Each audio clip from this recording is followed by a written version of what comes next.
आज जो MIM में ज्वाइन किया हूं, हमारे सदर जनाब असदुद्दीन ओवैसी साहब का जो तकरीर था पार्लियामेंट में बिल फाड़ने का जो काम किया था, उसमें प्रभावित होकर के हमने MIM ज्वाइन किया।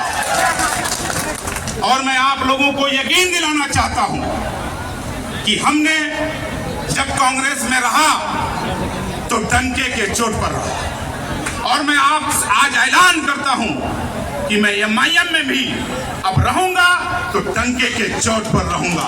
और मैं आप लोगों से दुआ का दरखास्त करता हूं कि हमारा अगर लाश उठे तो इसी झंडा के तले लाश उठे। अगर कोई सोचता है कि ये पार्टी बदल देगा, तौसीफ आलम दोस्ती भी खुल के करता है तो दुश्मनी भी खुल के करता है। इसीलिए हमने असदुद्दीन ओवैसी साहब से दोस्ती किया है तो खुल के दोस्ती करेंगे इंशाअल्लाह।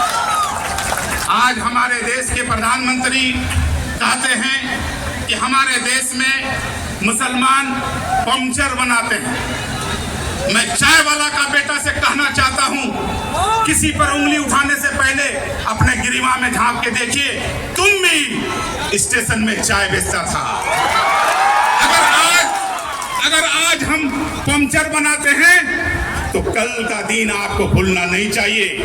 और मैं उस दिन कहा था किशनगंज में कि मैं ज्यादा तो पढ़ा लिखा नहीं हूं, लेकिन मैं मंच में आके कहता हूं कि मैं मैट्रिक तक पढ़ा लिखा हूं, मेरा डिग्री दिखाने के लिए मैं तैयार हूं। लेकिन हमने उस दिन कहा था कि अनपढ़ प्रधानमंत्री, क्यों कहा था? आज तक वो डिग्री नहीं दिखाने का काम किया है हमारे माननीय प्रधानमंत्री ने। इसीलिए मैंने कहा था कि आप अनपढ़ प्रधानमंत्री हैं।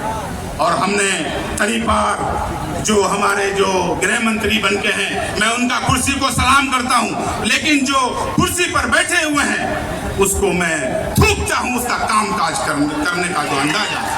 आपने 3 तलाक हमारे माथे पर थोपा, आपने हमसे बाबरी मस्जिद छीन ली, आपने धारा 370 का धारा खत्म कर दिया, आज हमारे ऊपर काला कानून वक्फ संशोधन बिल आज पास कर दिया।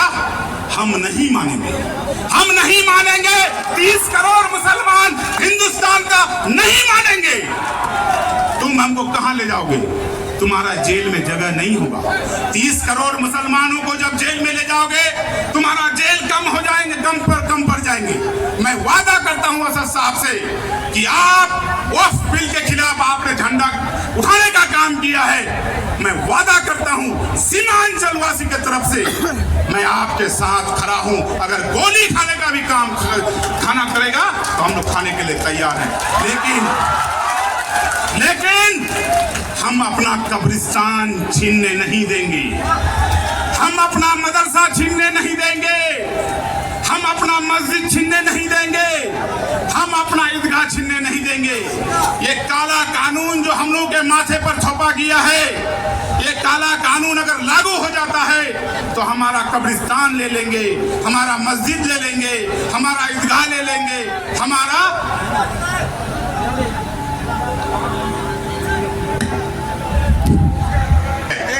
ये काला कानून के तहत हमारे ये चारों चीज सरकारी हो जाएंगे। अगर ये काला कानून लागू होता है, अगर हम मरेंगे हमारा कब्रिस्तान में भी हमको पैसा देकर के हमको दफनाया जाएगा।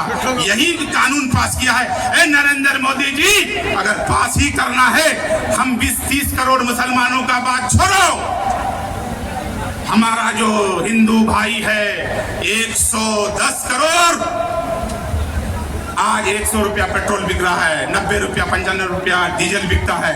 आप 50% उसमें हिंदू भाई के लिए सब्सिडी करके दिखा दो, तब मैं समझूंगा कि हिंदू भाई का तो हितैषी। अगर कानून ही पास करना है तो गैस सिलेंडर का 50% हमारा हिंदू भाई के लिए लागू करो, तब मैं समझूंगा कि हमारे हिंदू भाई का तो हितैषी हो।